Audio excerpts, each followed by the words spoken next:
والشمس وضحاها والقمر إذا تلاها والنهار إذا جلاها والليل إذا يغشاها والسماء وما بناها والأرض وما طحاها ونفس وما سواها فألهمها فجورها وتقواها قد أفلح من زكاها وقد خاب من دساها كذبت ثمود بطغواها إذ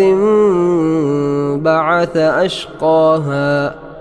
فقال لهم رسول الله ناقة الله وسقياها فكذبوا